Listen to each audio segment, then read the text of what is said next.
Welcome to Arlington National Cemetery, just across the Potomac from the nation's capital. 639 acres of rolling hills, white headstones stretching to the horizon, and American history reaching back to the Civil War. More than 400,000 people rest here. Soldiers and statesmen, heroes and household names, the famous and the quietly courageous.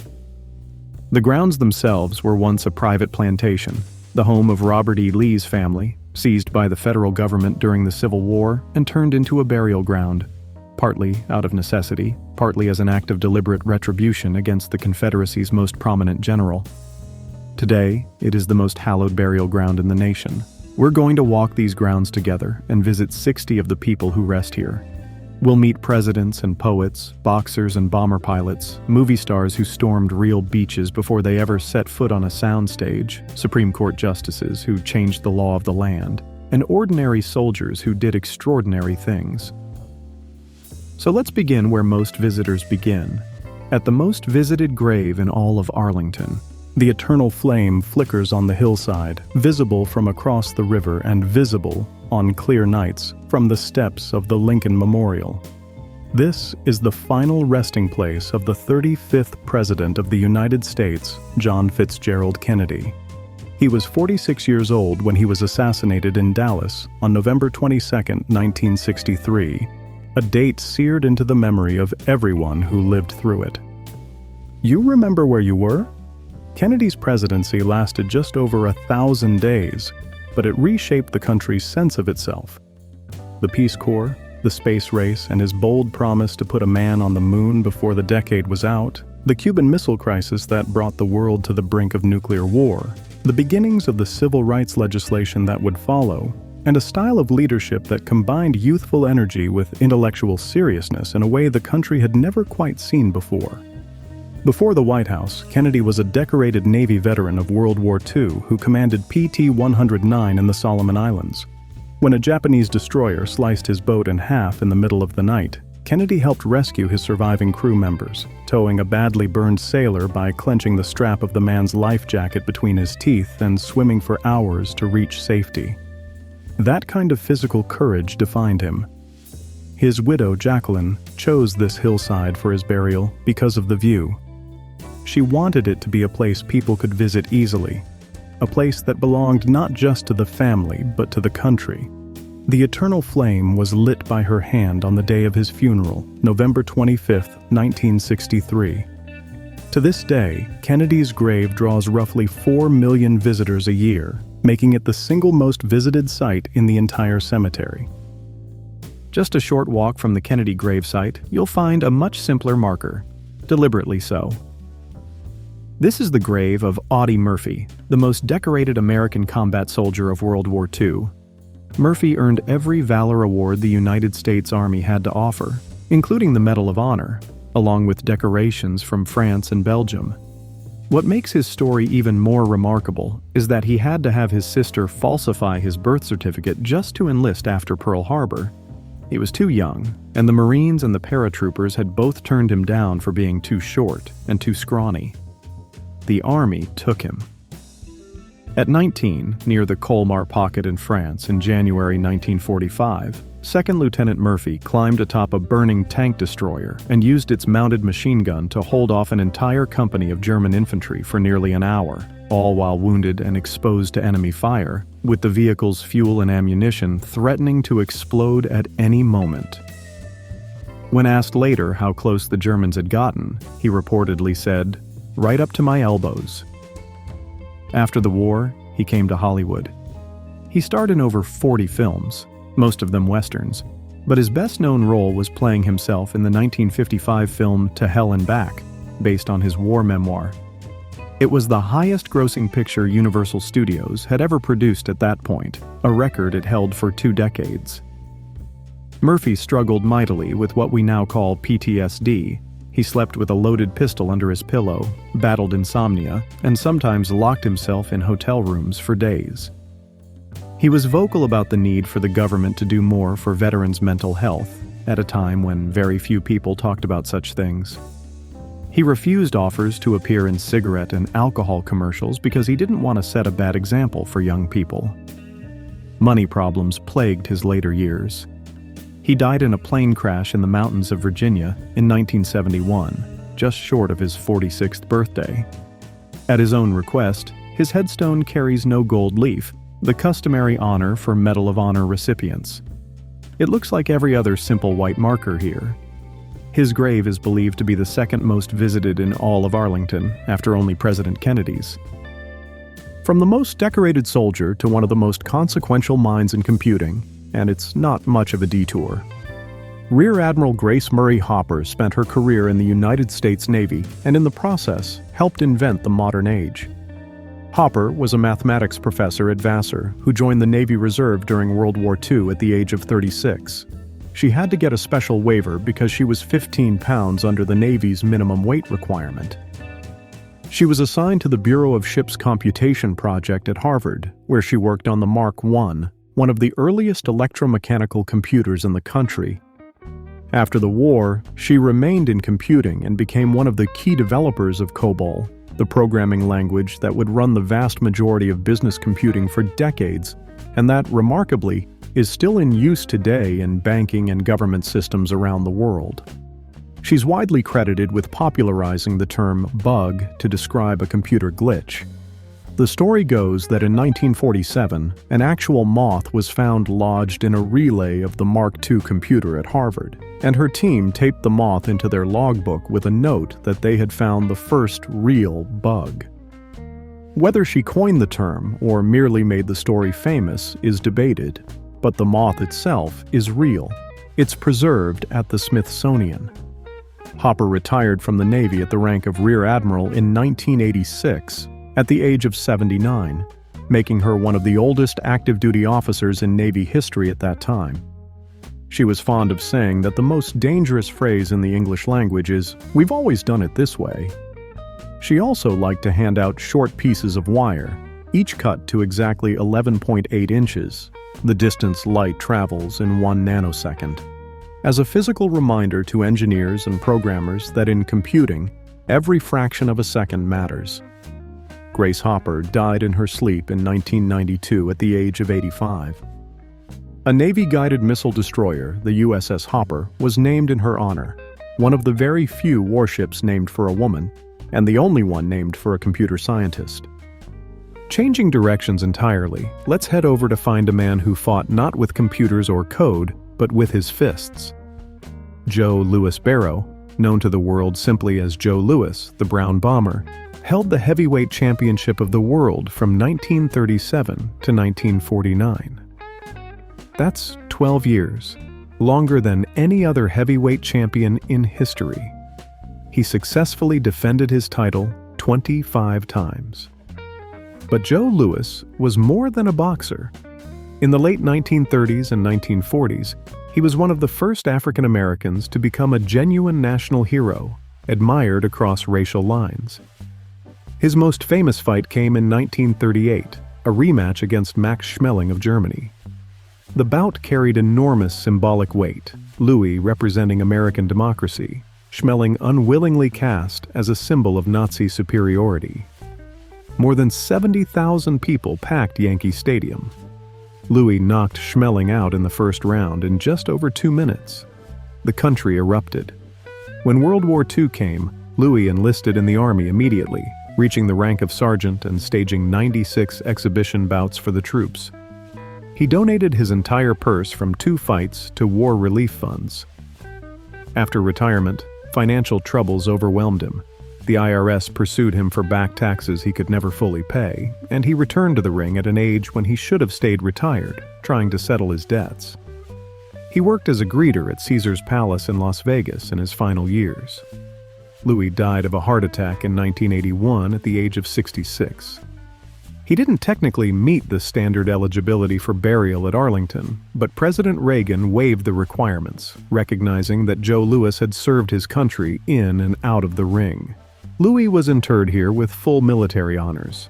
His friend Frank Sinatra had helped pay for his medical care in his final years, and Max Schmeling, the German fighter Louis had destroyed in that famous rematch, sent flowers to the funeral and helped pay for it. The two former opponents had become genuine friends in the decades after their fights, a detail that says something good about both men.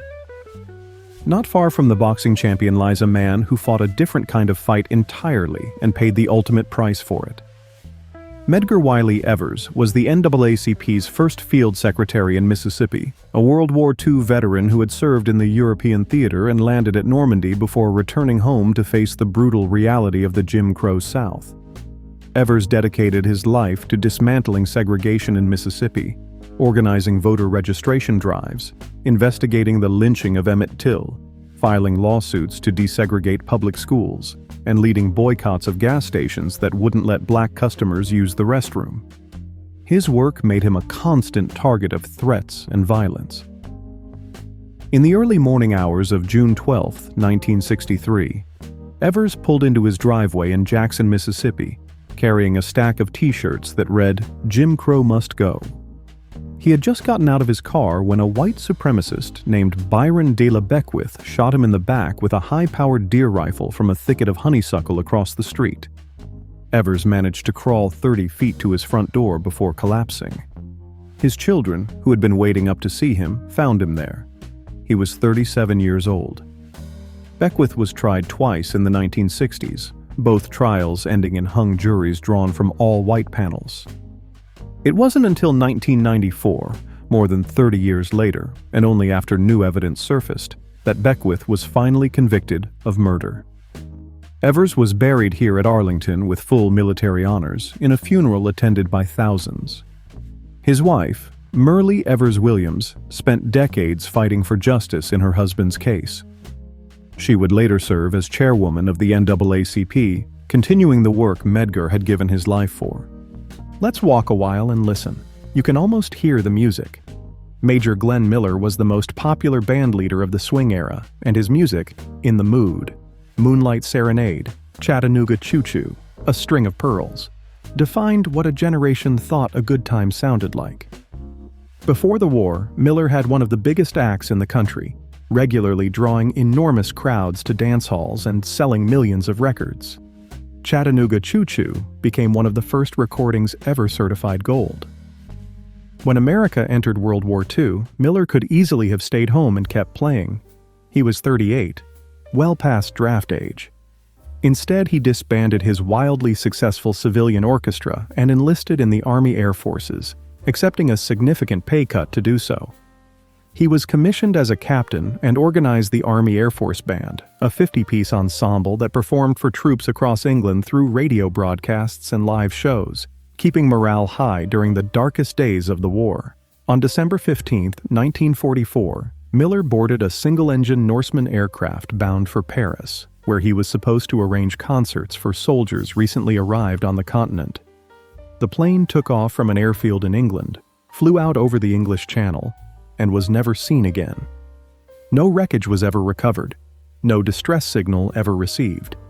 Glenn Miller was 40 years old. Theories about what happened range from the mundane, mechanical failure in bad weather, to the bizarre. But the truth is that nobody knows. For decades, his family had no marker at Arlington. In 1992, Miller's daughter requested a memorial headstone, which was placed here. It's a cenotaph.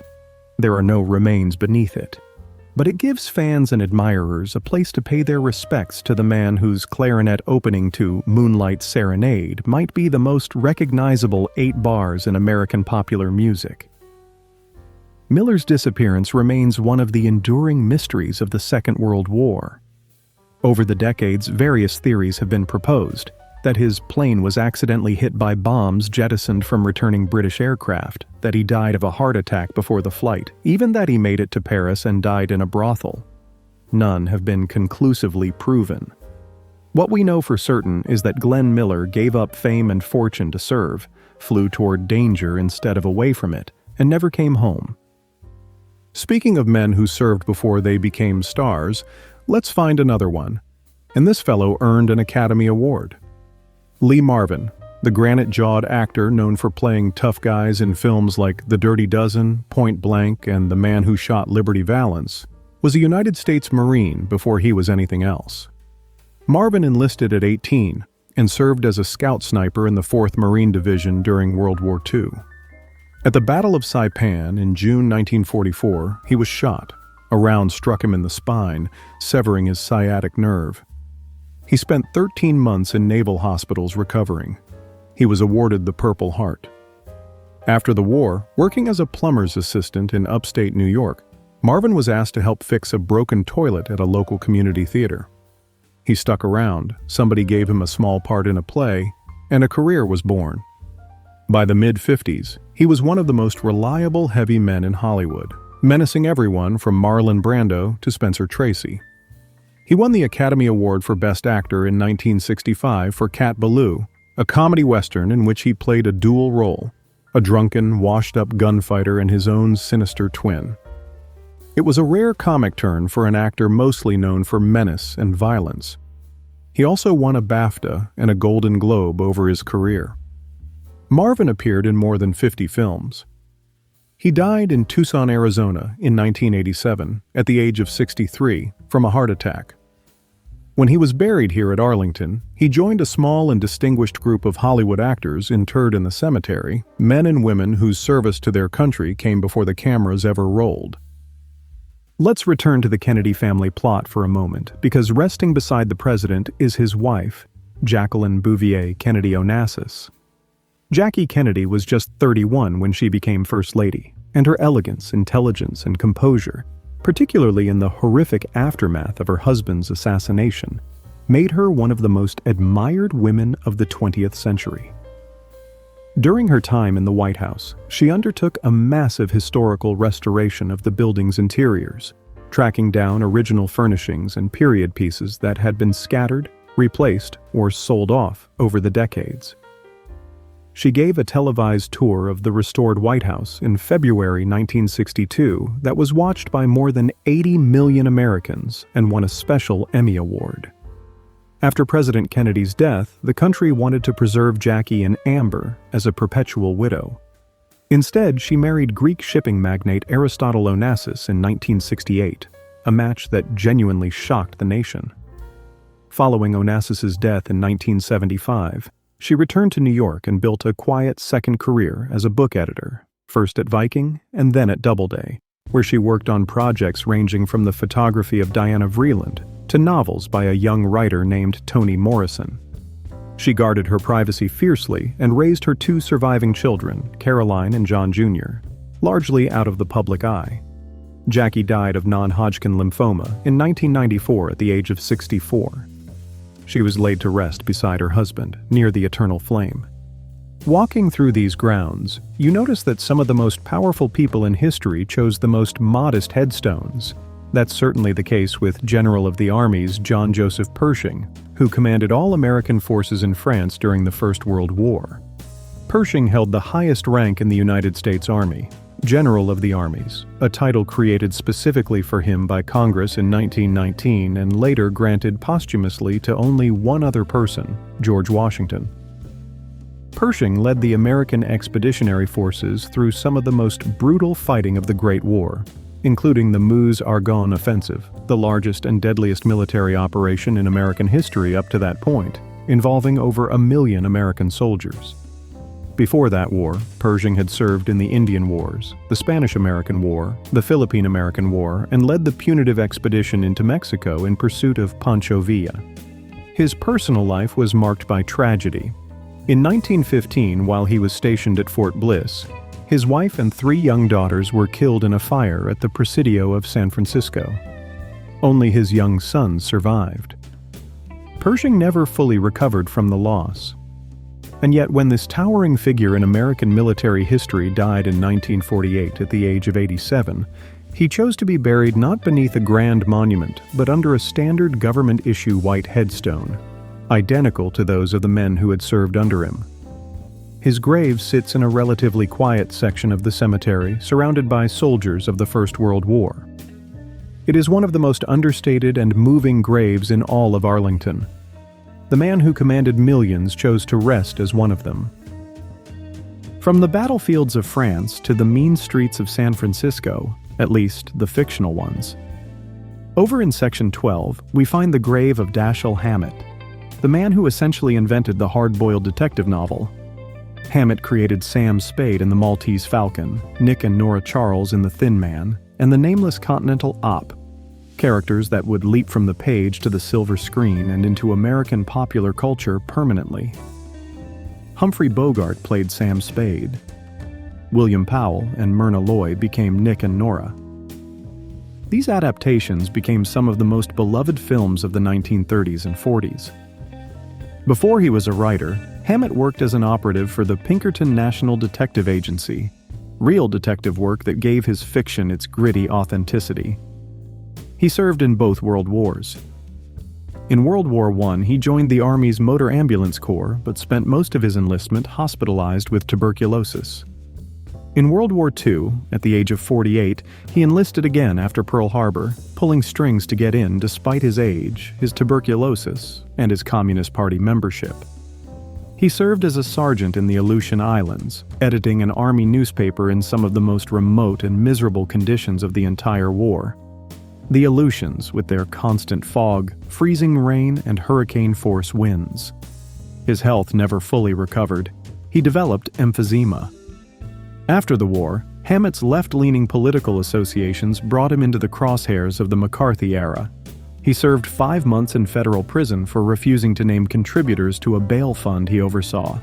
He was blacklisted, his income dried up, his books went out of print, and the IRS pursued him for back taxes.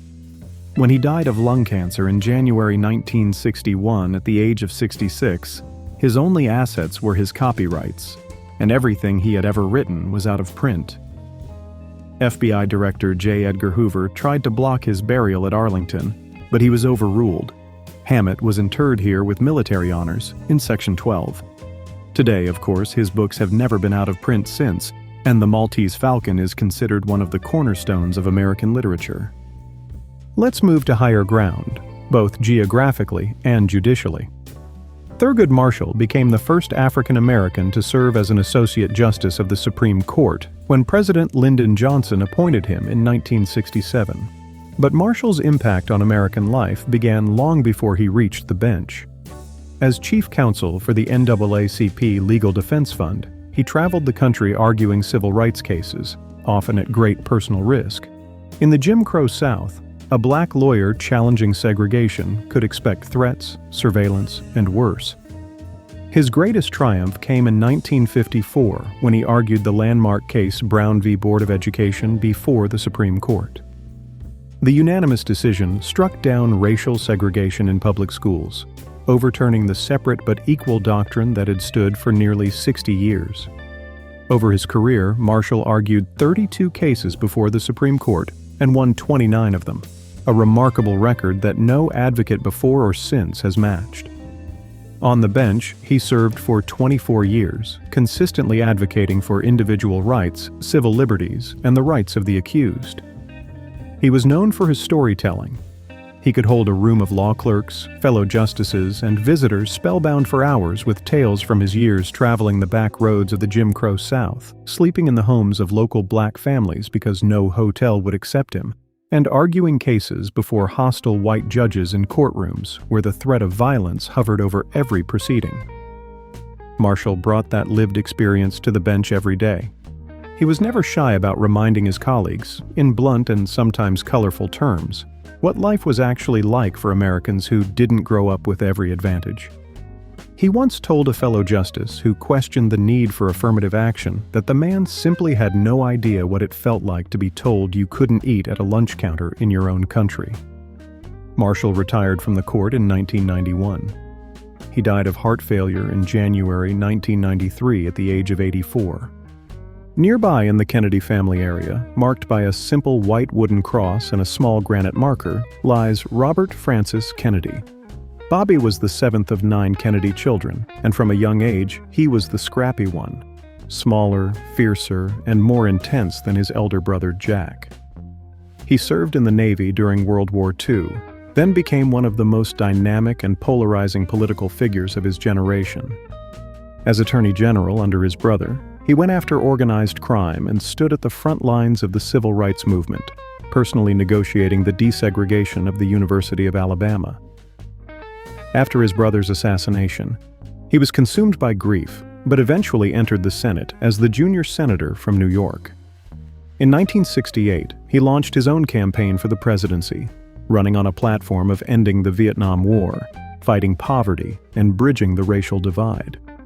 On the night of June 5, 1968, moments after winning the California Democratic primary and delivering a jubilant victory speech, Bobby was shot in the kitchen pantry of the Ambassador Hotel in Los Angeles by Sirhan Sirhan. He died the following day. He was 42 years old, the same age his friend Martin Luther King Jr. had been when he was assassinated just 2 months earlier.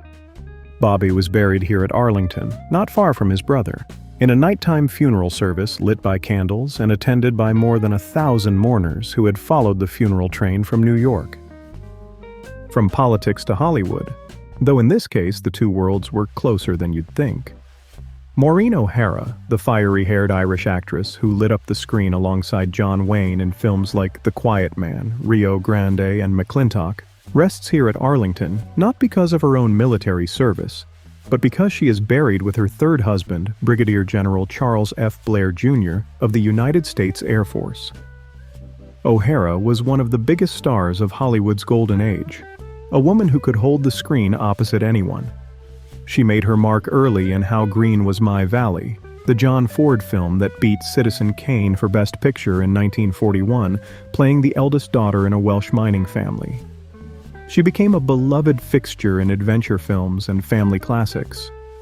She was the sensible, warm-hearted mother who believed in Kris Kringle when nobody else would in the original Miracle on 34th Street in 1947, and she played the mother trying to keep Hayley Mills and Hayley Mills from switching places in The Parent Trap in 1961. She appeared with John Wayne in 5 films. Their chemistry, fiery, combative, and deeply affectionate, defined both their careers. Wayne once said O'Hara was the greatest guy he'd ever worked with, which was the highest compliment he knew how to pay. Their finest collaboration was The Quiet Man in 1952, Ford's gorgeous Technicolor love letter to Ireland, in which Wayne's retired boxer tries to court O'Hara's tempestuous Mary-Kate Danaher. If you've never seen it, do yourself a favor. When her husband, General Blair, died in a plane crash in 1978 while piloting one of his own aircraft for his small Caribbean airline, Antilles Airboats, O'Hara took over the business. She became the first woman president of a scheduled airline in the United States, running the company for several years. She lived a long and full life, passing away in 2015 at the age of 95, at her home in Boise, Idaho, from natural causes. Let's cross back to the military side of things for one of the great generals. Omar Nelson Bradley was the last of the 5-star generals, the final person to hold the rank of General of the Army. During World War II, Bradley commanded the 12th Army Group, the largest body of American soldiers ever to serve under a single field commander, nearly 1.3 million men at its peak. He led forces through the D-Day invasion at Normandy, the liberation of Paris, the brutal winter of the Battle of the Bulge, and the crossing of the Rhine into Germany. Soldiers called him the GI's general because of his plain-spoken manner and genuine concern for the welfare of enlisted men. He wore a simple field jacket, carried no sidearm, and was known for visiting the front lines to see conditions for himself. Ernie Pyle, the famous war correspondent, described Bradley as looking more like a schoolteacher than a general.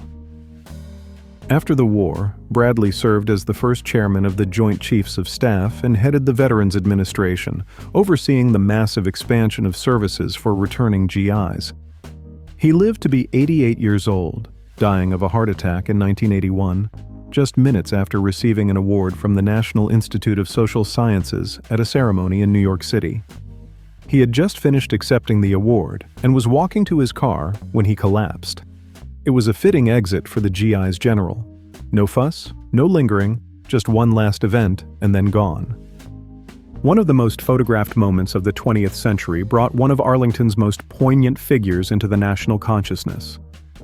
Ira Hayes was a Pima Indian from the Gila River Indian community in Sacaton, Arizona, a quiet young man who enlisted in the Marine Corps Reserve in 1942 at the age of 19.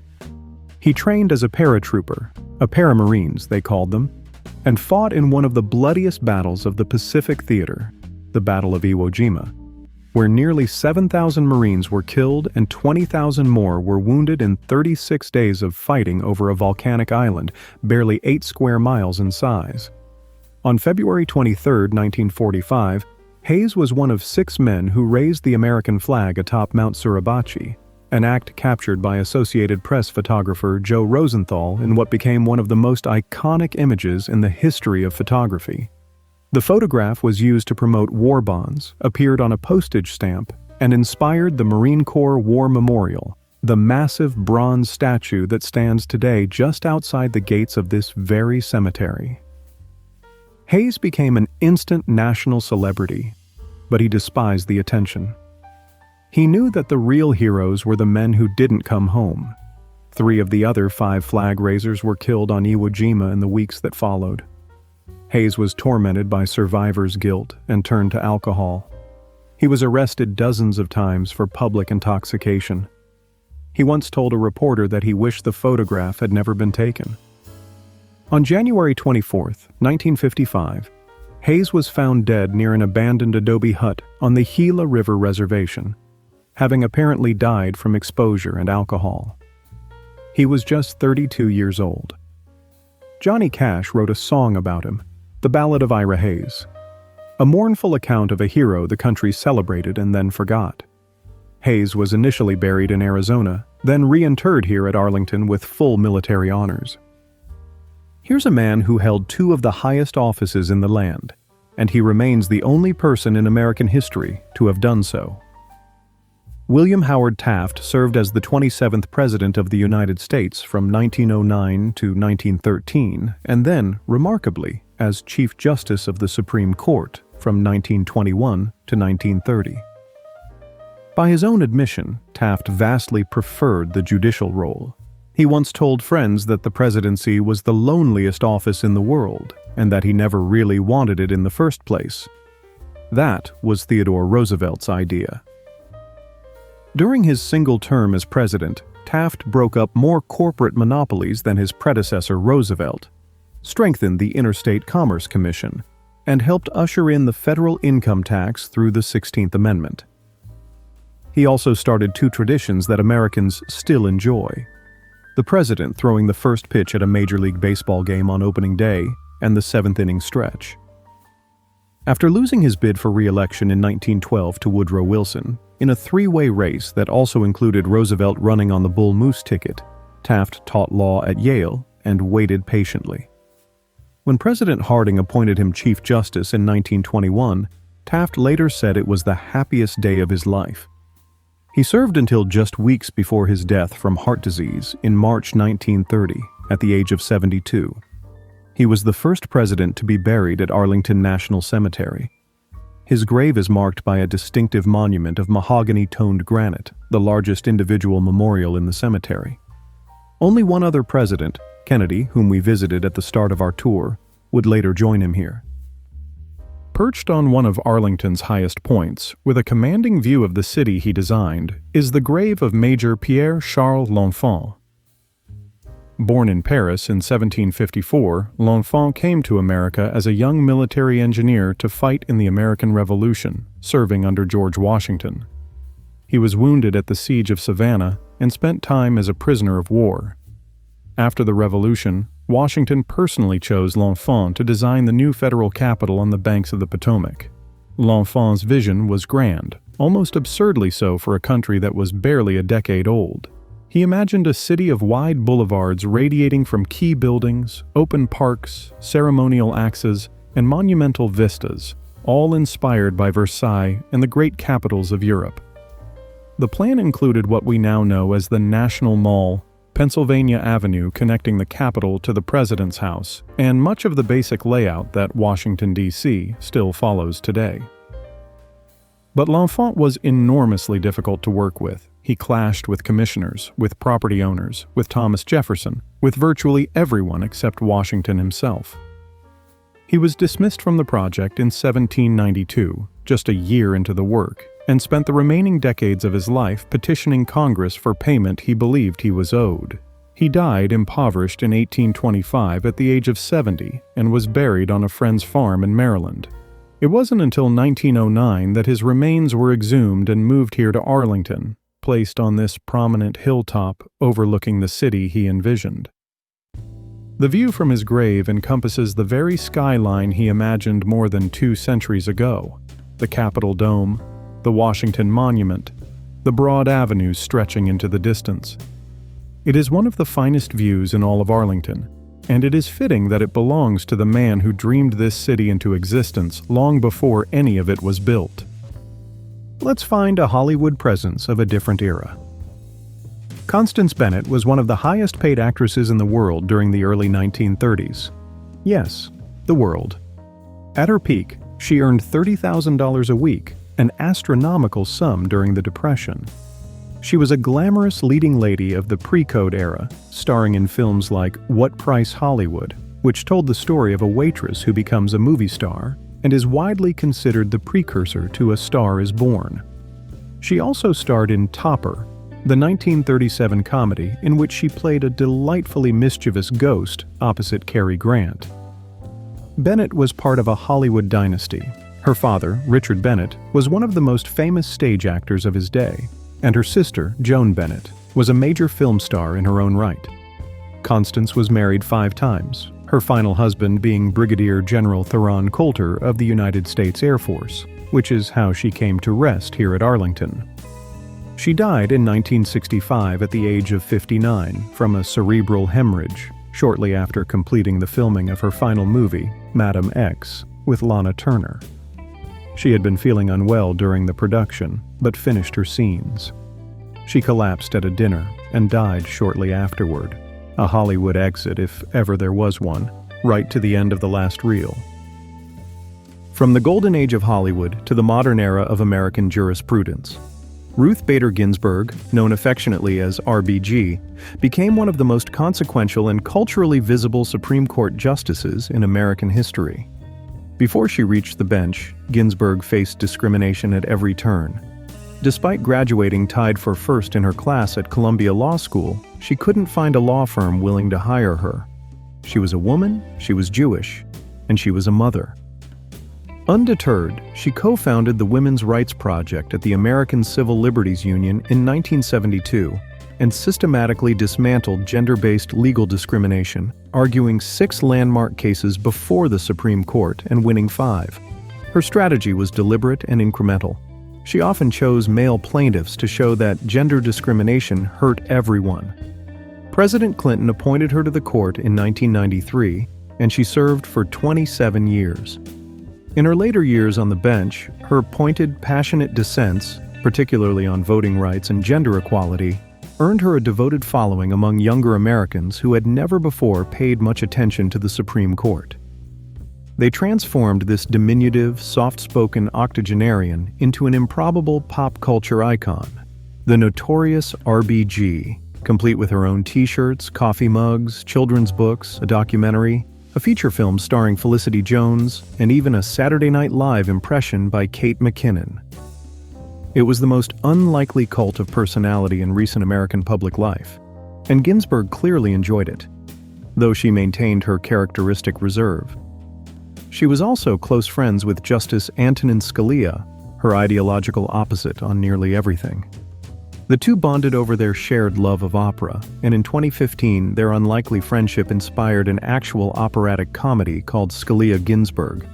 Ginsburg died of metastatic pancreatic cancer in September 2020 at the age of 87. She was the first woman and first Jewish person to lie in state at the United States Capitol. She rests here at Arlington beside her husband, Martin Ginsburg, a tax lawyer and Army Reserve veteran who predeceased her in 2010. Here's a name you might not expect to find at Arlington: Jackie Cooper. If you're of a certain age, you remember him as the little boy from the Our Gang comedies, the Depression-era shorts where a bunch of neighborhood kids got into all sorts of scrapes.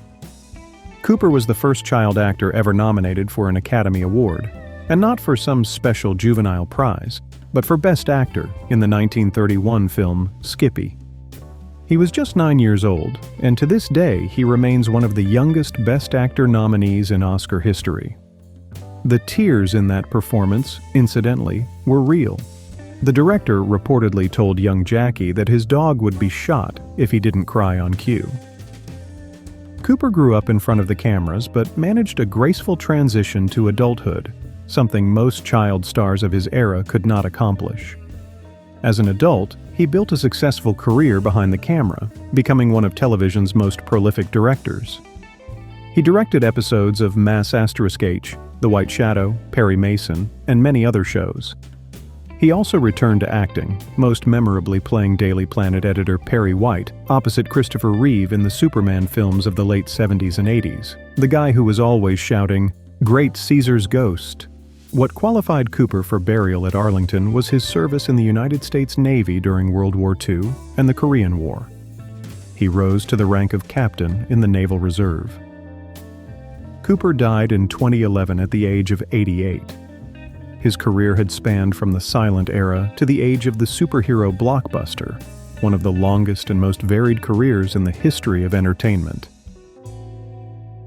Now, let's visit a pair of explorers whose stories are forever linked, and whose graves here at Arlington finally tell that story as it should be told.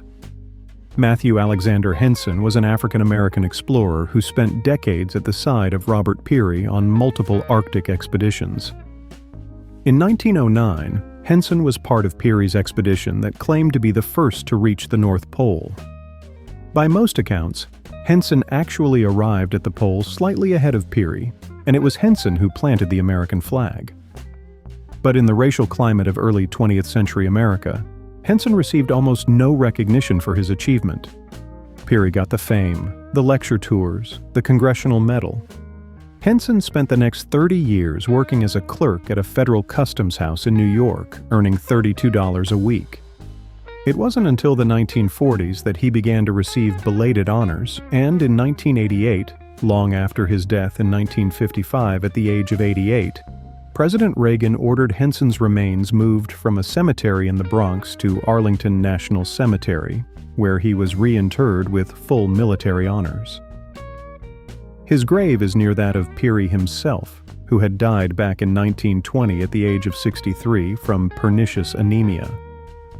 Peary's grave features an impressive white granite monument topped with a globe, a bronze star marking the location of the North Pole. It took the better part of a century, but the two men who reached the top of the world together now rest near each other at last. From the top of the world to the top of the legal world. Oliver Wendell Holmes Jr. served as an Associate Justice of the Supreme Court for nearly 30 years, from 1902 to 1932, and remains one of the most quoted and influential jurists in the history of American law. Before he was a judge, Holmes was a soldier. He fought in the Civil War as a young officer with the 20th Massachusetts Volunteer Infantry, the Harvard Regiment, and was wounded 3 times, at Ball's Bluff, Antietam, and Fredericksburg. At Antietam, a bullet passed through his neck. He was certain he was dying and scribbled a note to his parents. He survived, but the experience of war shaped his thinking for the rest of his long life, giving him a skepticism about absolute moral certainty that influenced everything he wrote from the bench. On the court, Holmes became known as the Great Dissenter for his willingness to stand alone against the majority. His dissents often proved prescient. Positions he took in the minority would later become the law of the land. He coined the phrase "clear and present danger" in Schenck v. United States, and wrote that the Constitution is an experiment, as all life is an experiment. Holmes retired from the court at the age of 90, making him the oldest justice in American history at that point. He died in 1935, just 2 days before what would have been his 94th birthday from pneumonia. He and his wife, Fanny, who had died 6 years earlier, are buried together here. Another man who shaped the modern world rests not far away. General George Catlett Marshall served as Army Chief of Staff during World War II, overseeing the expansion of the United States Army from fewer than 200,000 troops to more than 8 million, the largest and most rapid military mobilization in American history. Churchill called him the organizer of victory, and it's hard to argue. Marshall personally selected Eisenhower to command the D-Day invasion, a decision that helped determine the course of the war. After victory as Secretary of State under President Truman, Marshall conceived the European Recovery Program, the Marshall Plan, which funneled $13 billion into rebuilding the shattered economies of Western Europe. The plan is widely credited with preventing the spread of Soviet communism across the continent and laying the foundation for the prosperity and stability that Europe enjoys today.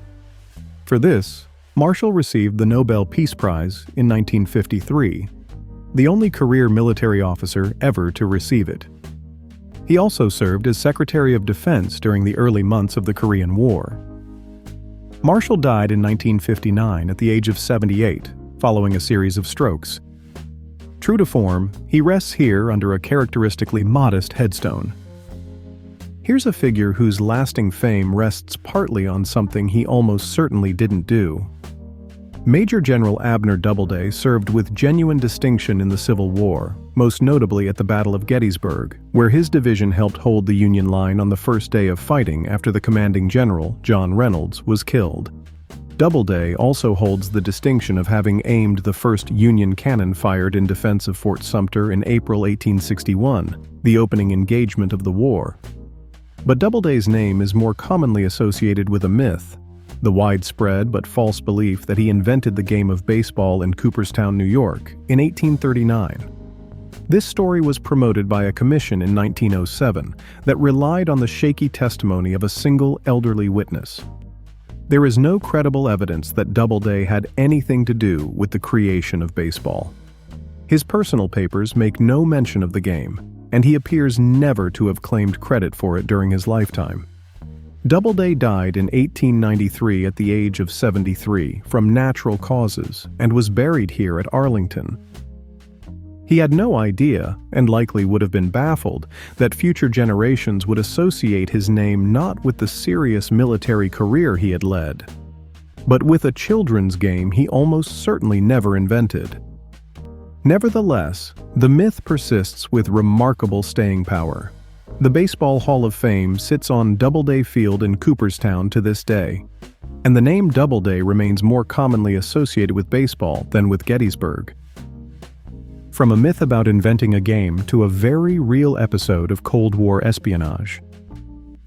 Captain Francis Gary Powers was the pilot of an American U-2 reconnaissance aircraft shot down over the Soviet Union on May 1, 1960, touching off one of the most dramatic international incidents of the entire Cold War.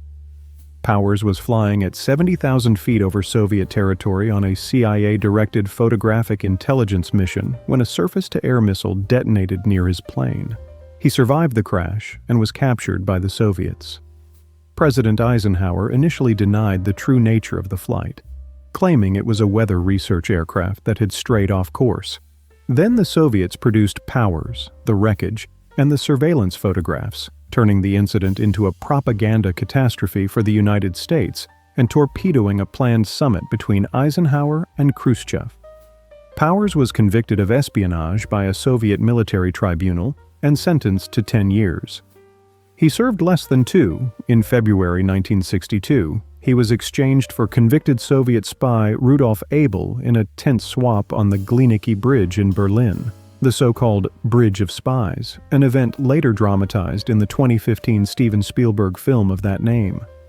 After his return, Powers was quietly criticized by some who felt he should have activated the plane's self-destruct mechanism or taken his own life rather than be captured. But a Senate investigation cleared him of any wrongdoing. He worked for Lockheed as a test pilot and later became a helicopter traffic reporter for a Los Angeles television station. Powers died in 1977 at the age of 47 when his helicopter ran out of fuel and crashed in a field near a Little League game in Encino, California. He managed to steer the falling aircraft away from the children playing below, one last act of skill from a man who had spent his life in cockpits. He is buried here at Arlington. Let's step back to the turn of the last century for a man whose voice could fill an arena without a microphone. William Jennings Bryan was one of the most electrifying orators in the history of American politics. He ran for president 3 times, in 1896, 1900, and 1908, and lost all 3. but his campaigns reshaped the Democratic Party and American populism. His Cross of Gold speech at the 1896 Democratic National Convention in Chicago, in which he thundered, "You shall not crucify mankind upon a cross of gold," is still considered one of the greatest pieces of American political oratory. Bryan championed the cause of ordinary farmers and workers against the power of banks and railroads at a time when the gap between rich and poor was enormous. He served as Secretary of State under President Woodrow Wilson, but resigned in 1915 over disagreements about how aggressively to respond to Germany's sinking of the Lusitania. In the final chapter of his public life, Bryan served as the prosecutor in the famous Scopes monkey trial of 1925 in Dayton, Tennessee, arguing against the teaching of evolution in public schools. He squared off against the legendary defense attorney Clarence Darrow in a courtroom drama that captivated the nation. Bryan won the case. The teacher, John Scopes, was found guilty, but the trial is generally seen as a public relations victory for the defense. Bryan died in his sleep just 5 days after the verdict, at the age of 65, exhausted from the Tennessee heat and the strain of the trial. He had served briefly in the Army during the Spanish-American War as a colonel of a Nebraska volunteer regiment, though he never saw combat. He is buried here at Arlington. Now let's visit a memorial that speaks to one of America's greatest tragedies in the exploration of space. In January 1967, a fire broke out inside the Apollo 1 command module during a launch rehearsal test at Cape Canaveral, Florida. The cabin was pressurized with pure oxygen, and when a spark ignited somewhere inside, the fire spread with terrifying speed. All 3 astronauts, Virgil Gus Grissom, Edward White, and Roger Chaffee, were killed before the hatch could be opened. 2 of them rest here at Arlington. Gus Grissom was a genuine American hero, one of the original Mercury 7 astronauts, the second American in space after Alan Shepard and the commander of the first crewed Gemini mission. Roger Chaffee, at 31, was the youngest of the 3 and had never flown in space. Apollo 1 was to have been his first mission. He had told friends how excited he was. The fire led to sweeping safety reforms at NASA, including redesigning the hatch, changing the cabin atmosphere, and using fire-resistant materials. Edward White, the 3rd astronaut killed, the first American to perform a spacewalk, is buried at West Point. The tragedy delayed the Apollo program by 20 months, but it also may have saved later crews by forcing NASA to confront safety problems it had been ignoring. Within 2.5 years, Apollo 11 would land on the moon. And speaking of space, another astronaut rests here who made it to the moon and then went on to serve his country in an entirely different arena. Colonel John Herschel Glenn Jr. was one of the original 7 Mercury astronauts selected by NASA, and on February 20, 1962, he became the first American to orbit the Earth, circling the globe 3 times in the Friendship 7 capsule while an anxious nation listened on the radio and watched on television. Before NASA, Glenn had been a Marine fighter pilot with a remarkable combat record, 59 missions in World War II and 90 in Korea. In Korea, he earned the nickname Magnet Ass from fellow pilot Ted Williams, yes, the baseball legend, who was Glenn's wingman, because Glenn seemed to attract enemy fire. He also set a transcontinental speed record in 1957, flying from Los Angeles to New York in 3 hours and 23 minutes. After his historic orbital flight, Glenn was considered such a national treasure that President Kennedy quietly grounded him, not wanting to risk the country's most famous astronaut on another mission. Glenn entered politics and served as a United States Senator from Ohio for 4 consecutive terms, 24 years. Then, in 1998, at the age of 77, he returned to space aboard the Space Shuttle Discovery, becoming the oldest person ever to travel beyond the atmosphere. Glenn died in 2016 at the age of 95 and was interred here at Arlington with full military honors. From a man who served his country both in orbit and in Congress, let's visit another who served on the battlefield and in the halls of power, and who carried the physical scars of both. Robert Joseph Dole was a son of Russell, Kansas, a tiny town on the plains, where his father ran a small cream and egg station. Dole enlisted in the Army during World War II and served as a second lieutenant in the 10th Mountain Division in the mountains of northern Italy. In April 1945, near the village of Casteldaiano, Dole was struck by German machine gun fire that shattered his right shoulder, crushed several vertebrae, and left him paralyzed for months. He spent 39 months in Army hospitals and underwent multiple surgeries, ultimately losing all use of his right arm. For the rest of his life, he carried a pen in his right hand to signal to people that they shouldn't try to shake it. Dole went on to serve in the Kansas State Legislature, the U.S. House, and then the United States Senate for 27 years, including stints as Senate Majority Leader and Senate Republican Leader. He was the Republican nominee for president in 1996, losing to Bill Clinton. Known for his bone-dry Kansas humor and his willingness to work across the aisle, Dole was awarded both the Presidential Medal of Freedom and the Congressional Gold Medal. He died on December 5, 2021, at the age of 98 from lung cancer. In his final months, Dole made one last public appearance that moved the nation. He traveled to the Capitol to lie in state beside his Senate colleagues after the death of his friend, rising from his wheelchair to salute the casket. It was the kind of gesture that defined him: stubborn, graceful, and deeply patriotic. Another leader of extraordinary range rests here as well. Colin Powell rose from a childhood in the South Bronx, the son of Jamaican immigrants, to become one of the most powerful and trusted figures in American government. He served 2 tours in Vietnam, earned a Purple Heart and a Bronze Star, and rose steadily through the Army ranks. As chairman of the Joint Chiefs of Staff during the Gulf War in 1991, Powell developed what became known as the Powell Doctrine, the principle that military force should be used only when there is a clear objective, overwhelming force, broad public support, and a plausible exit strategy. He was the first African American to hold that post.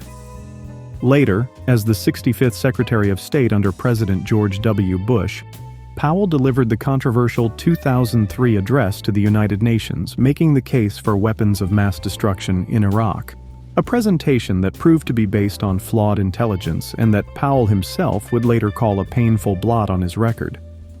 Despite that episode, Powell remained one of the most respected figures in American public life, admired for his judgment, his integrity, and his devotion to service. He died of complications from COVID-19 in October 2021, at the age of 84.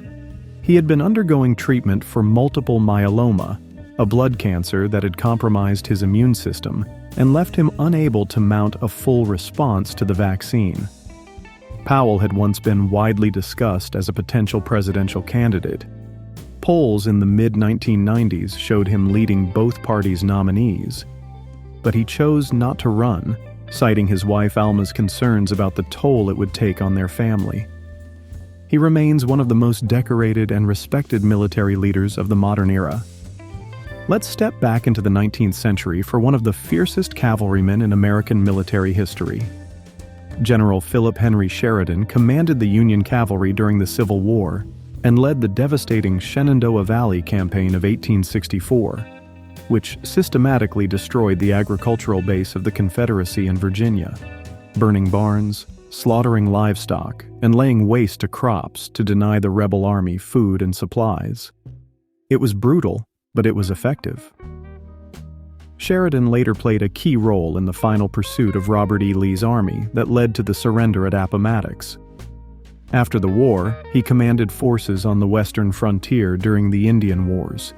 He was a combative, aggressive leader, small in stature at just 5'5", but enormous in energy and willpower. Sheridan was promoted to General of the Army in 1888, the highest rank at that time, but held it for only a few months.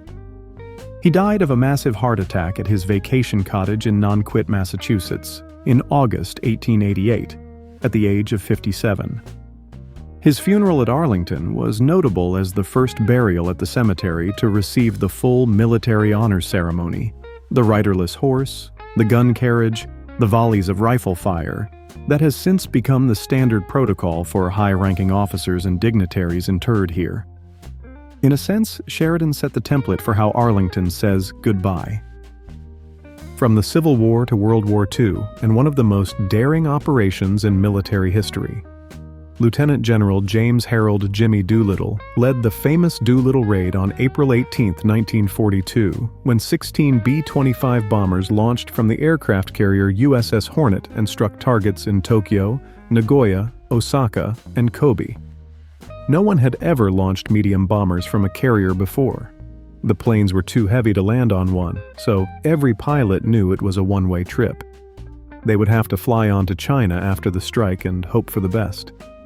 The raid did relatively minor physical damage to Japan, but its psychological impact was enormous.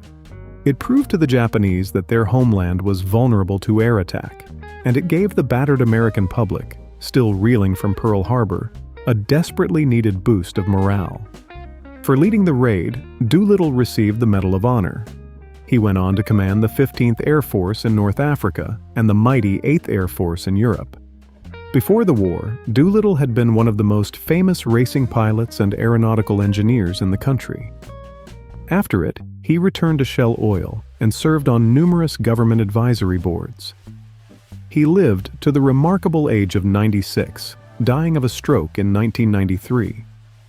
He had earned a doctorate in aeronautical engineering from MIT back in the 1920s, set multiple speed records, and won the Bendix Trophy, all before the raid that made him famous. In his later years, Doolittle was characteristically modest about the mission that bore his name, insisting that the real credit belonged to his 80 brave crewmen, 8 of whom were captured by the Japanese, 3 of whom were executed. One of the great long lives of the greatest generation. And here is a man who broke barriers at the highest levels of the most powerful military in the world. General Daniel "Chappie" James Jr. became the first African American to achieve the rank of 4-star general in any branch of the United States Armed Forces, reaching that milestone in 1975 when he was named commander of the North American Aerospace Defense Command, NORAD, the agency responsible for defending North American airspace. James was a fighter pilot who flew combat missions in both the Korean and Vietnam Wars, accumulating more than 150 combat sorties. In Vietnam, he flew missions over North Vietnam in F-4 Phantom jets, sometimes on the same wing as Colonel Robin Olds, forming one of the most celebrated fighter-pilot partnerships of the war. James was a commanding presence, 6'4", with a deep voice and a gift for public speaking, and he became a powerful advocate for racial equality within the military, though he did so while insisting that his primary identity was as an American and a warrior, not as a spokesman for any particular group. Tragically, James died of a massive heart attack on February 25, 1978, just 3 weeks after retiring from the Air Force. He was 58 years old. Friends said the years of stress, fighting enemies abroad and prejudice at home, had taken a physical toll that even a man of his enormous vitality couldn't withstand forever. His rise from Pensacola, Florida, where he grew up attending a segregated school run by his mother, to the top of the American military establishment remains one of the great stories of perseverance in the history of the armed forces. Near the Kennedy family plot, we find the grave of Senator Edward Moore Kennedy, Ted Kennedy, the youngest of the 4 Kennedy brothers. While his brothers John and Robert were taken by assassins' bullets, Ted lived long enough to become one of the most influential legislators in American history, serving in the United States Senate from Massachusetts for nearly 47 years, from 1962 until his death in 2009. He was the driving force behind landmark legislation on civil rights, healthcare, immigration reform, education, and workers' rights. The Americans with Disabilities Act, the Children's Health Insurance Program, the Ryan White AIDS Care Act, and dozens of other bills bore his fingerprints. Colleagues on both sides of the aisle called him the Lion of the Senate for his ability to forge compromises and push major legislation across the finish line.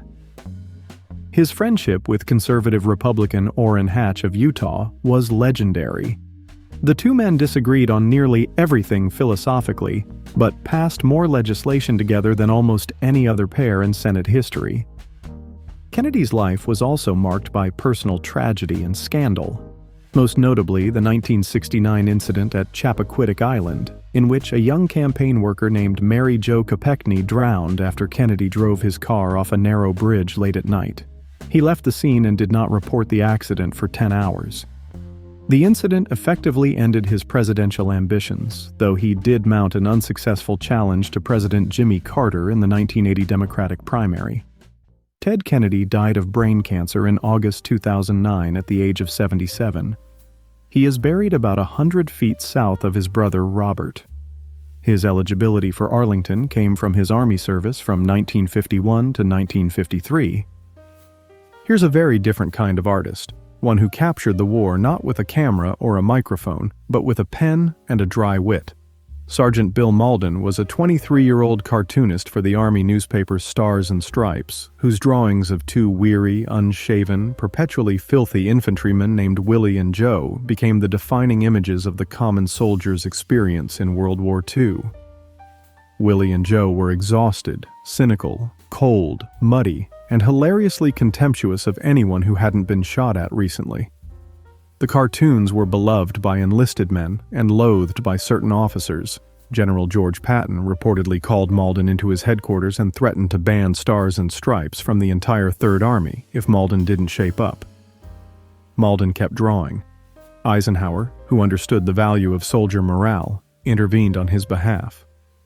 Mauldin won his first Pulitzer Prize in 1945 at the age of 23, one of the youngest winners in the award's history. After the war, he won a second Pulitzer in 1959 for editorial cartooning. He continued drawing political cartoons for the St. Louis Post-Dispatch and the Chicago Sun-Times for decades. His most famous post-war cartoon appeared the day after President Kennedy's assassination. It showed the statue of Abraham Lincoln at the Lincoln Memorial slumped forward with his head in his hands. Mauldin died in 2003 at the age of 81 from complications of Alzheimer's disease and other health problems. Near the end, when he could no longer speak or recognize most visitors, word went out through veterans networks that Mauldin was fading. Old soldiers, men in their 70s and 80s, began showing up at his bedside in a California nursing home to sit with the man who had drawn their war. Many brought tattered copies of his cartoons from 60 years earlier. It was, by all accounts, one of the most moving tributes any artist has ever received. Not far from here lies a man whose name you've heard countless times, though you may not know his full story. Major Walter Reed was an Army physician whose groundbreaking research confirmed that yellow fever, the scourge of the tropics, a disease that had killed untold millions, was transmitted by mosquitoes, not by contaminated air or direct person-to-person contact, as was almost universally believed at the time. In 1900, Reed led the Yellow Fever Board in Cuba, where his team conducted a series of carefully designed experiments that proved the mosquito transmission theory first proposed by Cuban physician Carlos Finley. The experiments were controversial. They involved human volunteers who allowed themselves to be bitten by infected mosquitoes or exposed to contaminated bedding. But the results were definitive. One of Reed's team members, Dr. Jesse Laziar, contracted yellow fever during the research and died, becoming a martyr to the cause of science. The discovery revolutionized tropical medicine and had staggering practical consequences. Yellow fever had killed tens of thousands of workers during the French attempt to build the Panama Canal in the 1880s. It was the single biggest reason France abandoned the project. Once mosquito control measures based on Reed's findings were implemented, the United States was able to complete the canal, one of the greatest engineering achievements of the 20th century. Walter Reed died in 1902 at the age of just 51, not from any tropical disease but from a ruptured appendix, a mundane and treatable condition today, but deadly in an era before antibiotics. The irony of a man who had conquered one of the world's great killers dying from something so ordinary was not lost on his contemporaries. The Army's flagship medical center in the Washington area, Walter Reed National Military Medical Center, where presidents and wounded warriors alike have been treated for more than a century, bears his name, ensuring that his contribution to medicine is remembered every single day.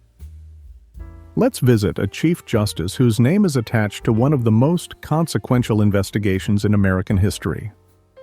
Earl Warren served as the 14th Chief Justice of the United States from 1953 to 1969, presiding over arguably the most transformative period in the court's history. Under Warren's leadership, the court issued Brown v. Board of Education, which desegregated public schools, Miranda v. Arizona, which established that police must inform suspects of their rights before questioning, and Reynolds v. Sims, which enshrined the principle of one person, one vote. The Warren Court, as it came to be known, reshaped American society on issues of race, criminal justice, voting rights, and individual liberty. Before joining the court, Warren had been a three-term governor of California and the Republican vice presidential nominee in 1948. He also chaired the Warren Commission, created by President Johnson to investigate the assassination of President Kennedy. The commission's conclusion, that Lee Harvey Oswald acted alone, remains hotly debated more than 60 years later. Warren had served as a first lieutenant in the Army during World War I. He died of heart failure in July 1974 at the age of 83. Sometimes the most remarkable stories in Arlington belong to people whose names aren't widely known. Leslie William Caufelt was a White House police officer on duty at Blair House, the temporary presidential residence across Pennsylvania Avenue from the White House. On November 1, 1950, when two Puerto Rican nationalists, Oscar Collazo and Griselio Torresola, attempted to shoot their way inside to assassinate President Harry Truman. Caufelt was stationed in a guard booth at the west end of the building when Torresola approached from the sidewalk and opened fire. 3 bullets struck Caufelt, in the chest, in the abdomen, and in the legs. Mortally wounded and bleeding out, Caufelt somehow managed to rise from the booth, draw his weapon, take careful aim, and fire a single shot that struck Torresola in the head, killing him instantly and effectively ending the assassination attempt. President Truman, who had been napping upstairs, came to the window to see what was happening and had to be waved away by Secret Service agents. Caufelt died in surgery a few hours later. He was 40 years old. President Truman personally attended his funeral, and a plaque at Blair House still honors his sacrifice.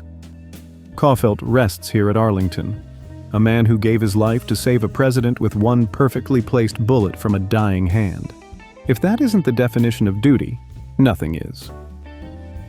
Now let's find a commander whose nickname is one of the most colorful in military history.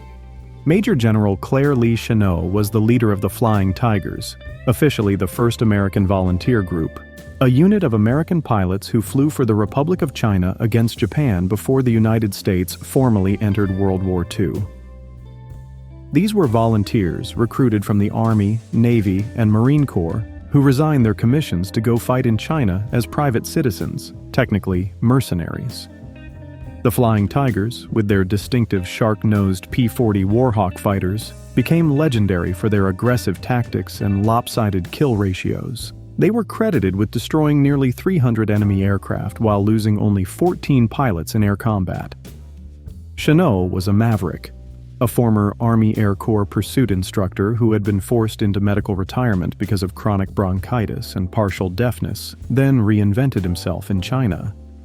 After Pearl Harbor, the volunteers were absorbed into the regular Army Air Forces, and Chennault went on to command the 14th Air Force in the China-Burma-India theater. He was a brilliant tactician but a difficult subordinate, feuding constantly with General Joseph Stilwell and others over strategy. Chennault retired and later founded Civil Air Transport, a commercial airline that operated in Asia and had quiet ties to the CIA. He died of lung cancer in 1958 at the age of 67, shortly after being promoted to lieutenant general on his retirement. The shark-mouth nose art his pilots made famous has become one of the most iconic images of the American war effort, and you can still see it painted on aircraft at air shows and military displays around the world. Let's shift from aerial combat to something gentler, children's literature, though this particular author also wore a uniform.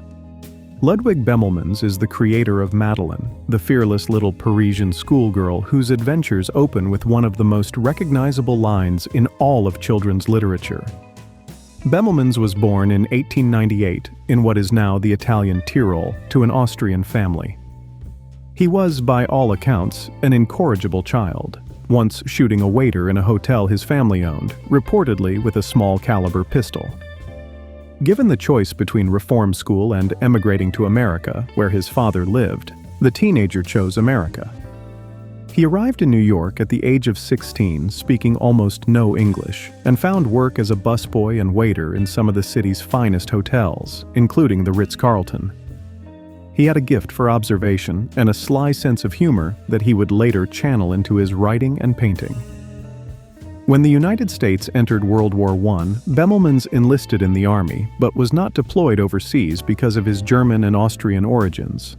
The Army, understandably, was nervous about sending soldiers of enemy nationality to the front. He served stateside and was eventually promoted to second lieutenant. One incident from his military service became a favorite story. Assigned to a psychiatric ward, Bemelmans reportedly helped a patient escape by lending him his own uniform. After the war, he returned to the hotel business, writing and painting on the side, and gradually built a reputation as a charming essayist, illustrator, and humorist. His first Madeleine book appeared in 1939, inspired, he said, by a crack in the ceiling of his Paris hotel room that looked like a rabbit, and by memories of his own mother's stories of a strict convent school. The book was followed by 5 sequels, including Madeleine's Rescue, which won the Caldecott Medal for Best Illustrated Children's Book in 1954. Bemelmans was also a successful painter, a contributor to The New Yorker, and a memoirist. He died of pancreatic cancer in 1962 at the age of 64. From a man who wrote stories of a brave little girl to a man who lived a story of almost incomprehensible bravery on a Pacific island. Gunnery Sergeant John Basilone is one of the most celebrated Marines in American history. During the Battle of Guadalcanal in October 1942, Basilone's 2 machine gun sections held a critical position against a massive Japanese assault over 2 nights of relentless combat. At one point, with his ammunition running low and his position nearly overrun, Basilone fought hand-to-hand, cleared a jammed gun, and made repeated trips through enemy fire to resupply his position. By dawn, the Japanese attack had been repelled, and the area around his guns was littered with enemy dead. For his actions, Basilone received the Medal of Honor, only the 7th Marine to receive it in World War II. He was sent home for a war bond tour and became a national celebrity. Mobbed by crowds, courted by politicians, offered a cushy stateside assignment and a commission as an officer. Basilone hated all of it. He was a Marine, not a pitchman. He wanted to be back with his men. He requested to return to combat, turning down the officer's commission too, and was sent to Iwo Jima, where he landed with the first wave of Marines on Red Beach on February 19, 1945. Under murderous fire, he rallied his men through the chaos of the landing, led them through a minefield, helped destroy a fortified Japanese blockhouse, and opened a path for tanks and infantry to move inland. He was killed later that morning by a mortar burst. He was 32. Basilone remains the only enlisted Marine in World War II to have received both the Medal of Honor and the Navy Cross. He was later portrayed in the HBO miniseries The Pacific, a fitting tribute to a man who could have sat out the war in safety and chose to go back to the fight instead. Here's a man who lived in the long shadow of American history's most towering figure. Robert Todd Lincoln was the eldest son of President Abraham Lincoln, and the only one of the president's 4 sons to survive to adulthood. Robert was a student at Harvard when the Civil War broke out and didn't enlist until near the end of the conflict, serving on General Grant's staff. He was at Ford's Theater the night his father was shot, though he arrived after the attack. He sat at his father's bedside through the night as the president lay dying. In a macabre string of coincidences, Robert was also present at or near 2 other presidential assassinations. He was at the train station in Washington in 1881 when President Garfield was shot, and he was at the Pan American Exposition in Buffalo in 1901 when President McKinley was shot. After these eerie coincidences, Robert reportedly began declining invitations to attend presidential events, once remarking to a friend that no president was safe while he was around. Lincoln went on to serve as Secretary of War under Presidents Garfield and Arthur, and later as ambassador to Great Britain. He became a wealthy corporate lawyer and businessman, serving as president of the Pullman Company. Robert died in 1926 at the age of 82 at his estate called Hildene in Manchester, Vermont.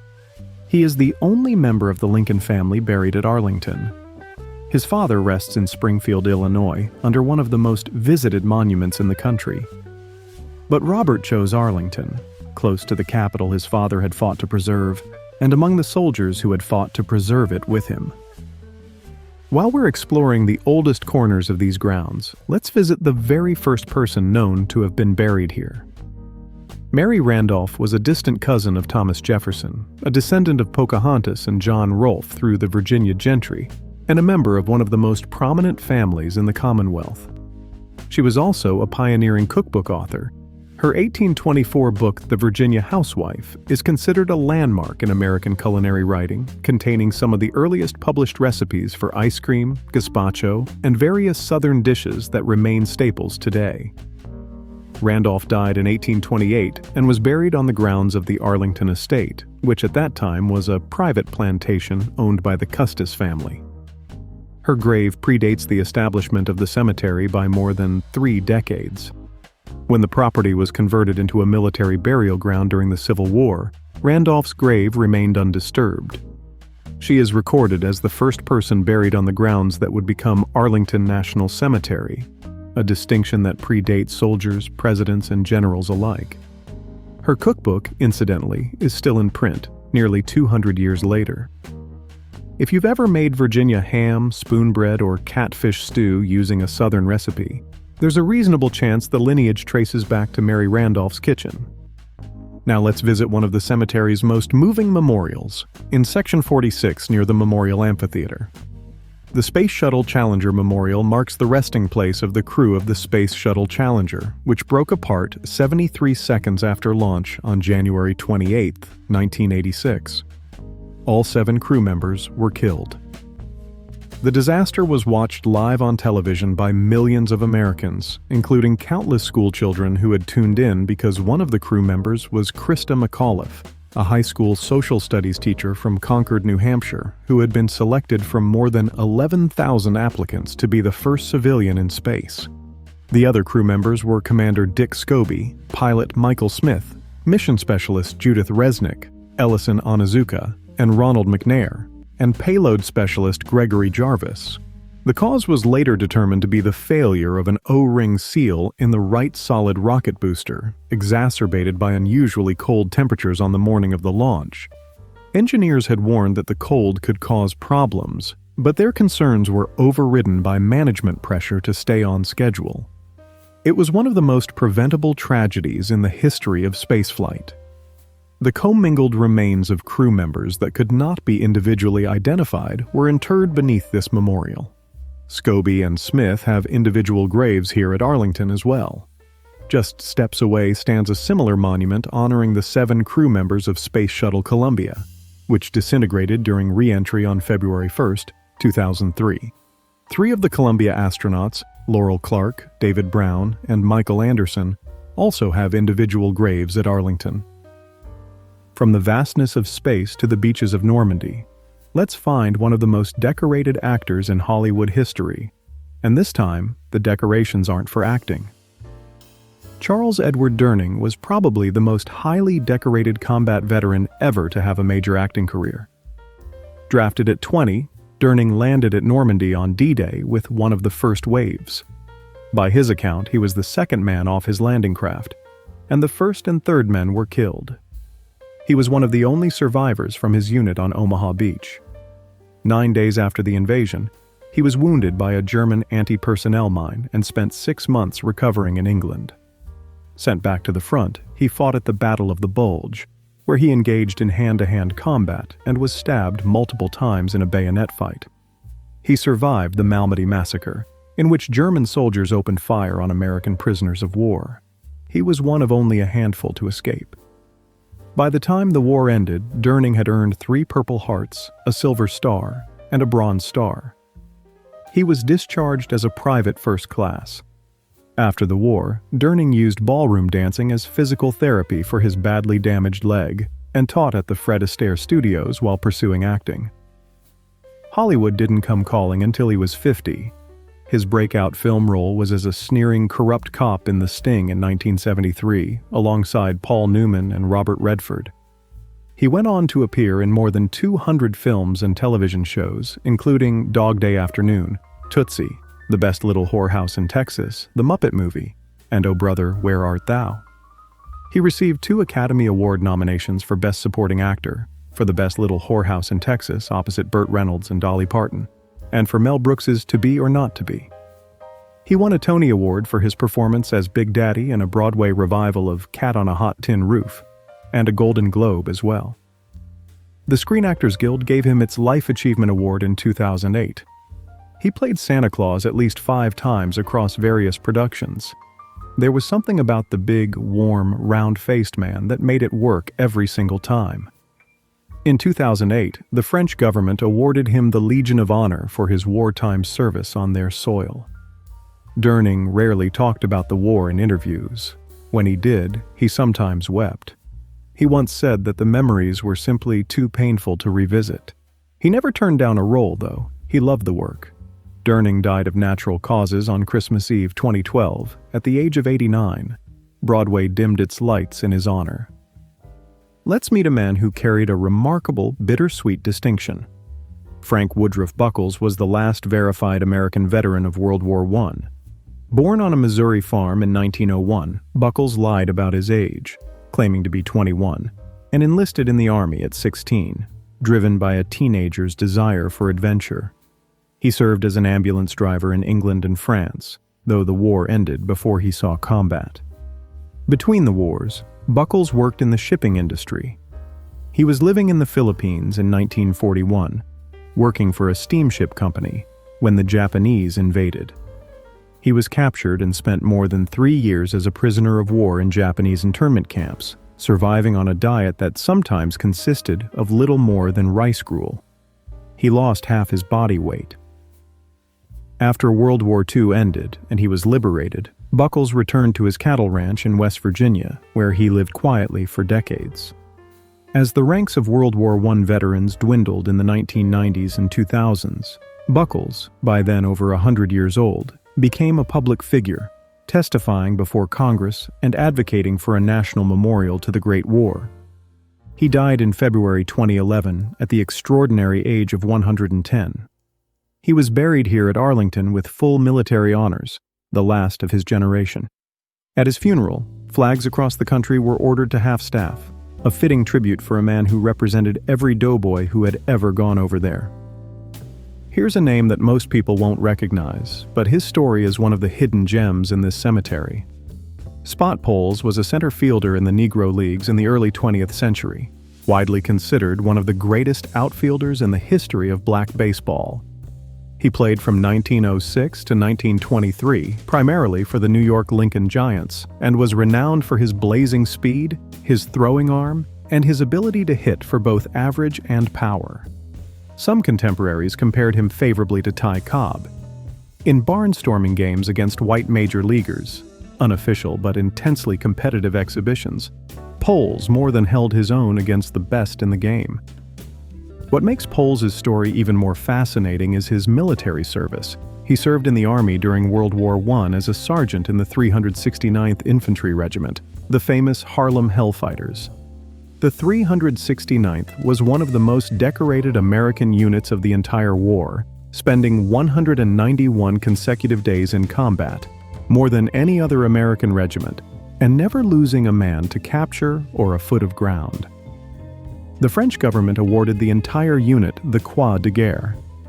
After baseball and after the war, Poles worked quietly as a taxi driver in Harrisburg, Pennsylvania.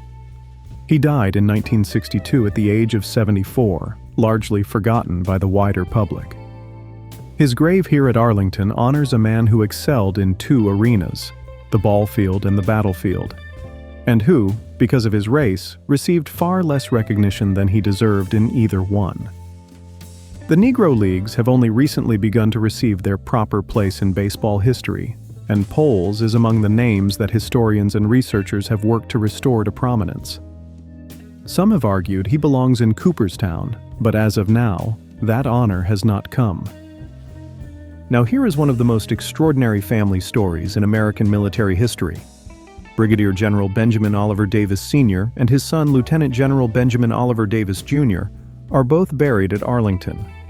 A father and son who, between them, shattered racial barriers in the United States Armed Forces across half a century. The elder Davis became, in 1940, the first African American to hold the rank of general officer in the United States Army. He had served for nearly 50 years by that point, enduring constant racial discrimination. He was routinely assigned to posts where he would not be in a position to command white officers, including a stint teaching military science at Tuskegee Institute, where his presence inspired a generation of young black men to pursue military service. His son, Benjamin Jr., graduated from West Point in 1936, the first black graduate in the 20th century. During his 4 years at the academy, not a single cadet would speak to him, eat with him, or room with him. He endured the silent treatment for 4 straight years without complaint or bitterness, at least publicly. During World War II, Davis Jr. commanded the 332nd Fighter Group, the Tuskegee Airmen, the celebrated all-black fighter pilot squadron that compiled one of the finest combat records of any fighter group in the European theater. The performance of the Tuskegee Airmen was a key factor in President Truman's decision to desegregate the armed forces in 1948. The elder Davis died in 1970 at the age of 89. His son died in 2002 at 90, having lived to see the barriers he fought against dismantled and the contributions he made finally recognized. In 1998, President Clinton promoted Benjamin Davis Jr. to the rank of 4-star general, a long overdue honor for a man who had proven, under fire and under pressure, that courage has no color. Let's find a trailblazer of a different kind. A woman who defied every expectation about where she could go and what she could do. Marguerite Higgins was one of the most fearless war correspondents of the 20th century and the first woman to win a Pulitzer Prize for Foreign Correspondence, awarded in 1951 for her coverage of the Korean War. Higgins had already made a name for herself in Europe during World War II. She was one of the first journalists to enter the Dachau concentration camp during its liberation in April 1945, where she personally intervened to prevent SS guards from continuing to fire on prisoners. In Korea, the army initially tried to bar her from the front lines because she was a woman. She fought the order all the way up to General Douglas MacArthur, who personally overruled the restriction, telling her she could go anywhere she pleased. Her dispatches from the battlefront were vivid and fearless. She once rode with a patrol behind enemy lines and filed a story about it the same day. She later covered the early stages of the Vietnam War. Higgins died in 1966 at the age of just 45 from a tropical parasitic disease, leishmaniasis, that she had contracted during her reporting in Vietnam. She was buried here at Arlington with military honors. Her career demolished the argument that women couldn't handle the stress of covering a war. She had proven, under fire and under deadline, that she could do the job as well as anyone. The Pulitzer Committee agreed. From a woman who opened doors in journalism to one who opened doors in medicine.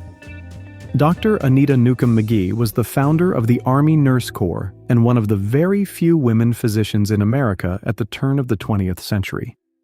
When the Spanish-American War broke out in 1898, McGee offered her services to the Army and was horrified by what she found. The military's medical care was woefully inadequate, and there was no organized system for providing trained nurses. She took it upon herself to screen and organize contract nurses for service, establishing professional standards that had never existed before. In 1900, Congress passed the Army Reorganization Act, which established the Army Nurse Corps with McGee's organizational framework as its foundation. She also went to Japan during the Russo-Japanese War to train nurses for the Japanese Red Cross, for which the Japanese government decorated her with the Imperial Order of the Sacred Crown. McGee held a medical degree from what is now George Washington University. She died in 1940 at the age of 76. Her work laid the groundwork for the thousands of military nurses who would serve in the world wars that followed. And the Army Nurse Corps she established continues to serve today, more than a century later. McGee also happens to be one of the relatively few women buried at Arlington in her own right, rather than as the spouse of a service member. And here lies the man who, more than anyone else, created this cemetery as we know it. Brigadier General Montgomery Cunningham Meigs was the Quartermaster General of the United States Army during the Civil War, the man responsible for supplying, equipping, and now burying the Union Army. In June 1864, with Washington's existing cemeteries overflowing with casualties and nowhere left to put them, Meigs ordered that 200 acres of the Arlington estate be converted into a national military cemetery. The choice of location was deliberate and personal. Arlington had been the home of Robert E. Lee and his family. Lee's wife, Mary, was the great-granddaughter of Martha Washington. Meigs despised Lee as a traitor and wanted to ensure the family could never return to comfortable residence on their property. He ordered the first graves placed as close to the mansion as possible, including directly in Mary Lee's rose garden, and later had a large burial vault containing the remains of more than 2,000 unidentified Union soldiers constructed within sight of the front door. Meigs's own grief was also personal. His son, First Lieutenant John Rogers Meigs, was killed during the war in 1864, shot by Confederate scouts in the Shenandoah Valley. The elder Meigs was devastated by his son's death and never stopped mourning. He was buried here himself in 1892, at the age of 75, within 100 yards of the mansion he had seized. The cemetery he created as an act of wartime necessity, and frankly, as an act of spite against the Lee family, has become the most sacred burial ground in the nation.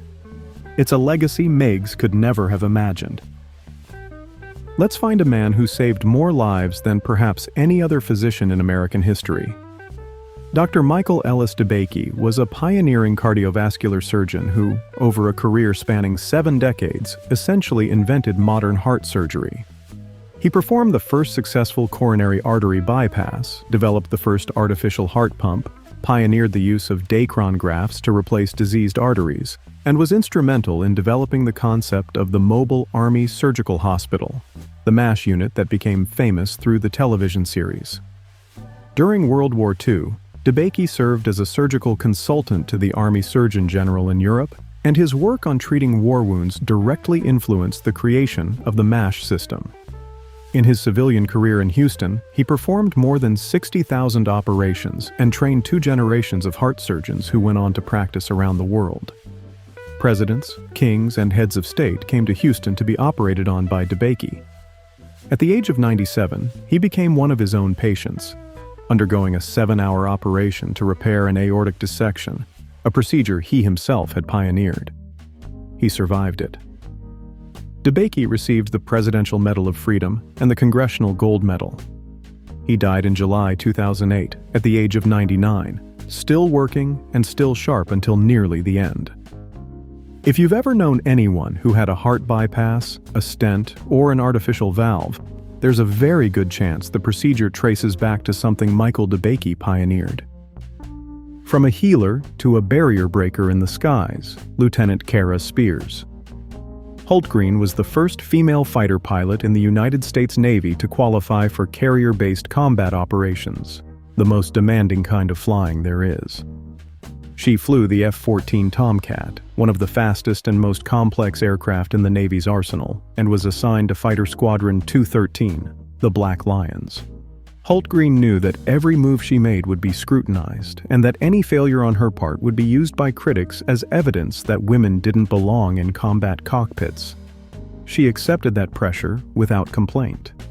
On October 25, 1994, during a carrier landing approach aboard the USS Abraham Lincoln off the coast of San Diego, Hultgreen's aircraft suffered a compressor stall in the left engine during a critical phase of the approach. She attempted to recover, but the aircraft rolled and yawed violently. She ejected, but the timing was a fraction of a second too late. The ejection seat fired at an angle that drove her into the ocean. She was 29 years old. Investigators later determined that the accident was caused by engine malfunction, not pilot error. silencing critics who had tried to use the crash as evidence against women in combat aviation. Holt Green is buried here at Arlington, a pioneer whose brief career opened a door that has never closed. Today, women fly every type of combat aircraft in the United States military, and each of them owes something to the woman who went first. Let's visit two more justices before we go. Chief Justice William Hubbs Renquist served on the Supreme Court for 33 years, 14 as an Associate Justice and 19 as Chief Justice. Appointed by President Nixon in 1972 and elevated by President Reagan in 1986, Renquist steered the court in a more conservative direction, emphasizing federalism, states' rights, and limits on the power of the federal government. He presided over the impeachment trial of President Clinton in 1999 and led the court through the highly contested Bush v. Gore decision in 2000, which effectively decided the presidential election. Before his legal career, Renquist served in the Army Air Forces during World War II as a weather observer in North Africa. On the bench, he was known for his brisk efficiency. He loathed long-winded oral arguments and wasn't shy about cutting lawyers off, and for a sly sense of humor. He also famously added 4 gold stripes to the sleeves of his judicial robe after seeing a similar costume in a production of Gilbert and Sullivan's Iolanthe. Renquist died of thyroid cancer in September 2005 at the age of 80. Justice Hugo Lafayette Black served on the Supreme Court for 34 years, from 1937 to 1971, one of the longest tenures in the court's history. Black was a fierce defender of the Bill of Rights, who believed the First Amendment's guarantees of free speech and freedom of the press should be interpreted absolutely. He carried a well-thumbed copy of the Constitution in his breast pocket at all times and was known to pull it out during oral arguments. His most celebrated opinion came in Gideon v. Wainwright, the 1963 decision establishing that criminal defendants who cannot afford an attorney must be provided one by the state, a right most Americans now take for granted. The early chapters of Black's life contained a chapter he spent the rest of his career trying to atone for. As a young politician in Alabama in the 1920s, he had briefly joined the Ku Klux Klan, a membership that was exposed shortly after his appointment to the court and caused a national uproar.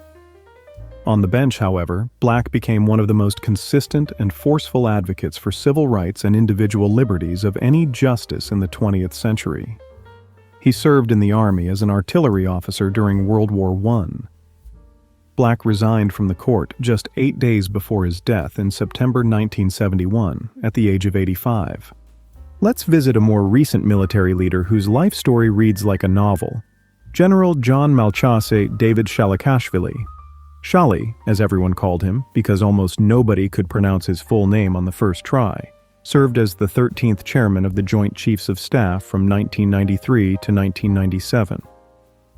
Born in Warsaw, Poland in 1936 to a Georgian father who had fought in the German army and a Polish mother, Shalikashvili grew up amid the chaos of World War II.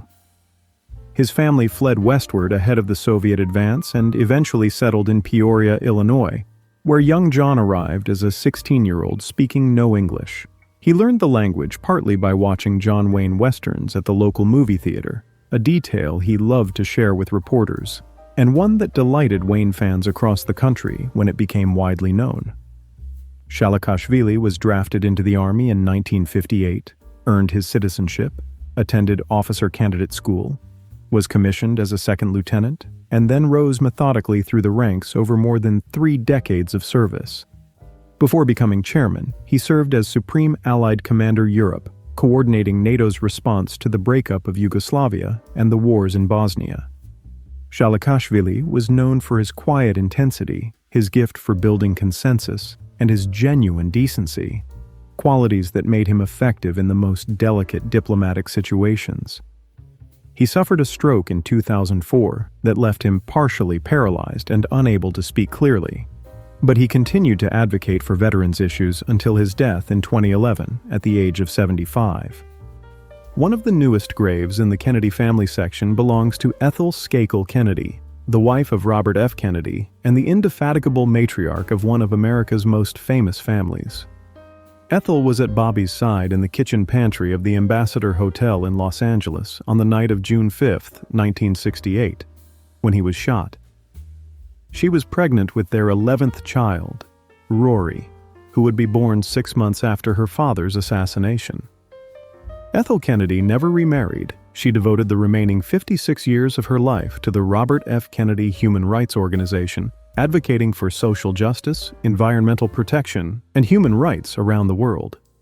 She raised 11 children largely on her own, an enormous feat by any measure, and the Kennedy compound in Hyannisport remained the emotional center of the extended Kennedy family for decades, with Ethel presiding over raucous touch football games, holiday gatherings, and political strategy sessions. She was known for her energy, her competitive spirit, and her fierce devotion to the causes Bobby had championed. Even into her 90s, she attended events, spoke at rallies, and refused to slow down. Ethel died in October 2024 at the age of 96 from complications following a stroke. She was laid to rest beside the husband she had lost more than half a century earlier. Here's one of the most recent notable burials in the cemetery, and one that bridges the world of military service and American business in a way that few others do. Frederick Wallace Smith, the founder of FedEx, was a United States Marine who served 2 tours of duty in Vietnam as a platoon leader and forward air controller, earning the Silver Star, the Bronze Star, and 2 Purple Hearts. The origin story of FedEx has become one of the most told tales in American business, that Smith outlined the concept of an overnight delivery service in a term paper at Yale University and received only a mediocre grade for his trouble. Smith himself has given varying versions of this story over the years, and the truth may be somewhat more complicated than the legend. But what's beyond dispute is what he built afterward. After returning from Vietnam, Smith took a modest family inheritance and founded Federal Express in Memphis, Tennessee, in 1971. The company's innovation was deceptively simple: a hub-and-spoke system in which all packages were flown to a central sorting facility in Memphis every night, sorted, and then flown out to their destinations by morning. It revolutionized the logistics industry and created the concept of guaranteed overnight delivery that businesses now take for granted. FedEx grew into a global empire operating in more than 200 countries, employing hundreds of thousands of people, and generating tens of billions of dollars in revenue. Smith served as chairman and CEO for more than 50 years, one of the longest tenures in Fortune 500 history. By his own account, his time in Vietnam was the formative experience of his life. It taught him leadership under pressure, the importance of taking care of the people who work for you, and the reality that plans rarely survive first contact with the enemy. Smith died in 2025 at the age of 80 and was buried here at Arlington, a Marine to the last. Let's find one more actor before we go. Wayne Morris was a strapping blonde leading man at Warner Brothers in the late 1930s, best known for the 1937 film Kid Galahad, in which he played a naive bellhop who becomes a prizefighter, opposite Edward G. Robinson and Humphrey Bogart. He had the kind of wholesome American boy look that Warner Brothers loved putting on posters. When World War II broke out, Morris didn't hesitate. He joined the Navy and trained as a fighter pilot, eventually flying Hellcats off the aircraft carrier USS Essex in the Pacific. What happened next was the kind of story Hollywood couldn't have scripted any better. Morris shot down 7 enemy aircraft in aerial combat and was credited with sinking a Japanese gunboat. He earned 4 Distinguished Flying Crosses, 2 Air Medals, and was recommended for the Navy Cross. He was by any measure a genuine ace. After the war, Morris returned to acting, but he never regained his pre-war momentum. Hollywood is a young man's game, and the studios had moved on to newer faces while Morris was flying combat missions over the Pacific. The roles he was offered were mostly B-westerns, low-budget adventures, and supporting parts in other people's pictures. He never complained about it publicly. He seemed to understand that the years he had given to the war were years he could never get back in terms of his career. He continued to serve in the Naval Reserve and had reached the rank of commander by the time of the Korean War. Morris died in 1959 at the age of just 45, from a heart attack suffered while watching aerial maneuvers aboard the aircraft carrier USS Bon Homme Richard. He had been visiting the ship in his capacity as a reserve officer. He is buried here at Arlington, a man who was both a genuine Hollywood leading man and a genuine war hero, and for whom the war hero part clearly mattered more. And now we come to our final stop, and it is perhaps the most solemn spot in all of Arlington, indeed, in all of America. The tomb of the unknown soldier sits atop a gentle hill near the Memorial Amphitheater, overlooking the city across the river. The tomb was established in 1921, when the remains of an unidentified American soldier killed in France during World War I were brought home and interred beneath a simple marble slab. In 1932, the current white marble sarcophagus, a single block of Colorado Ewell marble weighing nearly 50 tons, was placed over the grave. Unknown soldiers from World War II and the Korean War were later interred in crypts beside the original. A fourth crypt, for an unknown from the Vietnam War, was added in 1984. But advances in DNA technology led to the identification of those remains in 1998 as First Lieutenant Michael Blassie of the Air Force. His family had him reburied in his hometown of St. Louis, and that crypt now stands empty, a reminder of both sacrifice and the power of science. Since 1937, the tomb has been guarded around the clock, every hour of every day, regardless of weather, by soldiers of the 3rd United States Infantry Regiment, the Old Guard. The sentinels walk a precise 21-step pattern on the black mat in front of the tomb, pause for exactly 21 seconds, then turn and walk 21 steps back. The number 21 represents the highest military honor, a 21-gun salute. Each sentinel is selected through an extraordinarily rigorous process. Candidates must be between 5'10" and 6'4", maintain an immaculate uniform, and pass an exhaustive knowledge test about the tomb and Arlington's history.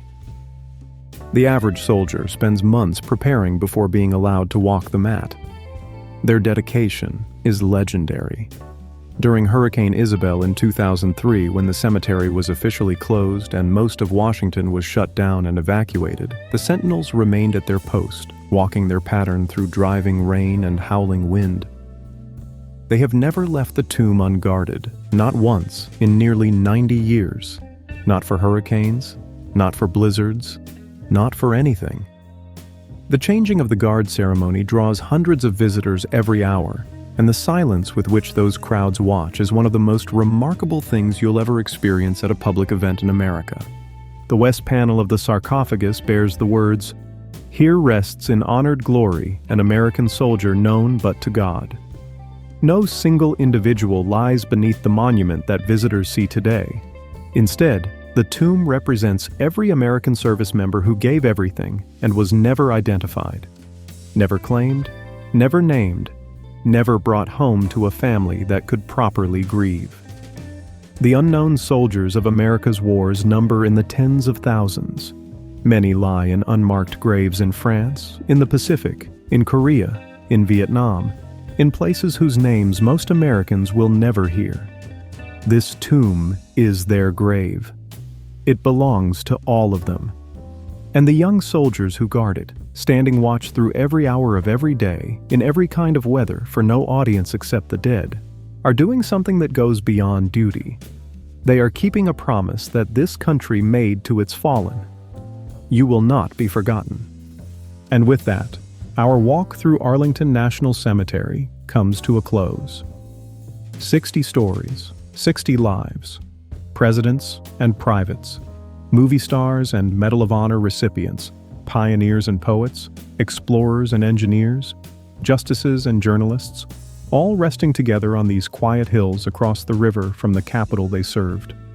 Some of them were famous in life, others became famous only after death. Some lived to 90 and beyond, others were taken far too young. What they share is this ground, these white headstones lined up in rows as far as the eye can see, and the gratitude of a nation that remembers. If you ever find yourself in Washington, make the walk across the Memorial Bridge. Take your time, read the names, and remember that behind every headstone is a life that mattered. Thank you for walking with us today.